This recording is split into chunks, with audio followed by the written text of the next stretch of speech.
আসসালামু আলাইকুম সবাইকে। আজকের আলোচনার বিষয় হলো এসএসসি রসায়ন পদার্থের গঠন পর্ব ১। শুরুতে জানতে হবে পদার্থ কি। আমরা জানি পদার্থ হলো যার ওজন আছে, স্থান দখল করে, বল প্রয়োগে বাধা সৃষ্টি করে তাকে পদার্থ বলে। আমি আবার বলছি, যার ওজন আছে, স্থান দখল করে, বল প্রয়োগে বাধা সৃষ্টি করে তাকে পদার্থ বলে। পদার্থ হচ্ছে দুই প্রকার, একটি হলো মৌলিক পদার্থ, একটি হলো যৌগিক পদার্থ। এবার জানতে হবে আমাদের মৌলিক পদার্থ কি।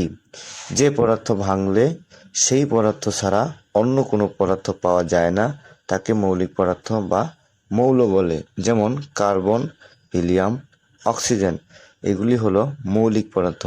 যেমন carbon, oxygen, helium, nitrogen, sulphur, phosphorus, এগুলি হলো মৌলিক পদার্থ।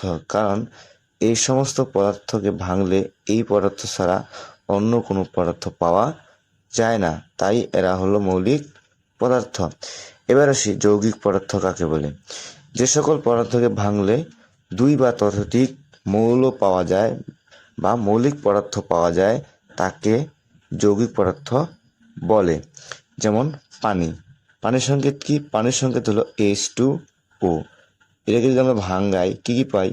Hydrogen plus oxygen, hydrogen plus oxygen পাই।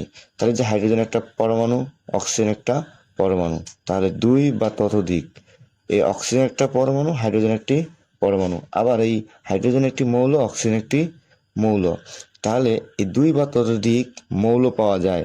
যেমন হাইড্রোজেন একটা মৌল পেলাম, অক্সিজেন একটা মৌল পেলাম। এক্ষেত্রে কিন্তু অক্সিজেনটা হলো একটি পরমাণু না, অক্সিজেন একটা অণু।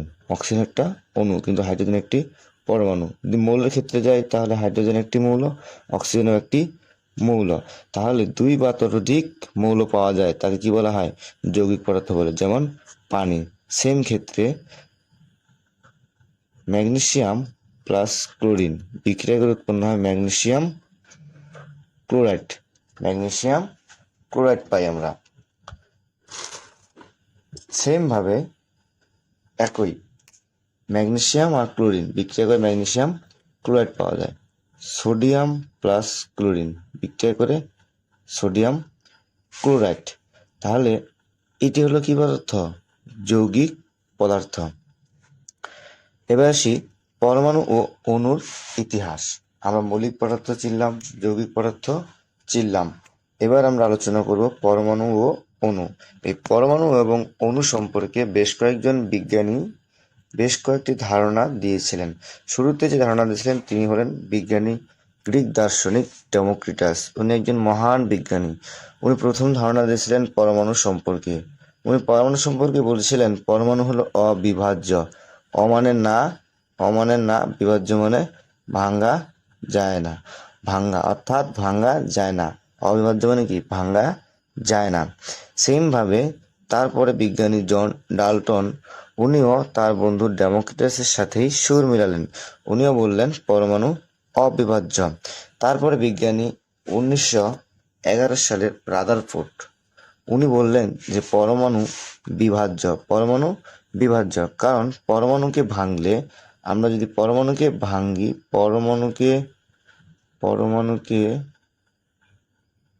ভাঙলে পেন পাওয়া যায়। পরমাণুকে ভাঙলে পেন পাওয়া যায়। আসলে পেন, পিতে হলো প্রোটন, পিতে হলো আমাদের প্রোটন, ইতে হলো ইলেকট্রন, ইতে হলো ইলেকট্রন, আর এনতে হলো নিউটন, এনতে হলো নিউটন। অর্থাৎ পরমাণুকে ভাঙলে প্রোটন, ইলেকট্রন, নিউটন। পরমাণুকে ভাঙলে পেন পাওয়া যায়, ইলেকট্রন, প্রোটন, নিউটন পাওয়া যায়। আর অণুকে ভাঙলে আমরা পরমাণু পাই। অণুকে ভাঙলে পরমাণু পাই, পরমাণু পাই। অর্থাৎ যদি অণুকে ভাঙি তাহলে আমরা পরমাণু পাবো, আর পরমাণুকে ভাঙলে আমরা পেন পাবো, অর্থাৎ প্রোটন, ইলেকট্রন, নিউটন পাবো। তাহলে পরমাণু কি এবং অণু কি? পরমাণু হলো মৌলিক পদার্থের ক্ষুদ্রতম কণাই হলো পরমাণু।